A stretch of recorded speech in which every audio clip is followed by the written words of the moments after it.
মুন্সিগঞ্জের সিরাজদি খান উপজেলার দোসরপাড়া পদ্মহেম ধাম লালনশাহী বটতলায় সাধুর সঙ্গে লালন গীতি পরিবেশন করেন শিল্পীরা। মানুষে মানুষে ভেদাভেদ ভুলে কল্যাণের পথে ধাবিত হওয়ার বার্তা দেওয়া হয় সুরে সুরে।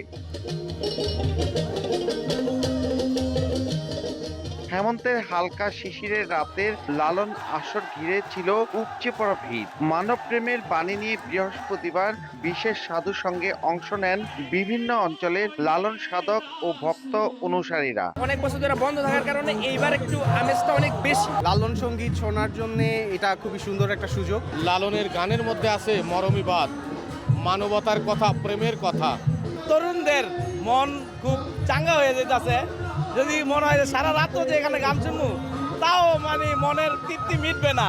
আয়োজকরা বলেন, লালন বাঙালি তথা সভ্যতার অহংকার। প্রয়াণ বার্ষিকীতে মানবিক সমাজ প্রতিষ্ঠায় তার দর্শন ছড়িয়ে দেওয়া হয় তৃণমূলে। সব মতের মানুষ একসাথে হয়, সমাজে কুসংস্কার দূর হয়, মানুষের মন ভালো থাকে। এই উদ্দেশ্য হচ্ছে পদ্মহেম ধামের আমরা 20 বছর যাবত এই সাধু সঙ্গ করে আসছি। ইছামতি নদী তীরে 21 বছর ধরে হয়ে আসছে এই সাধু সঙ্গ। নাসিরউদ্দিন উজ্জ্বল, সময় সংবাদ, মুন্সিগঞ্জ।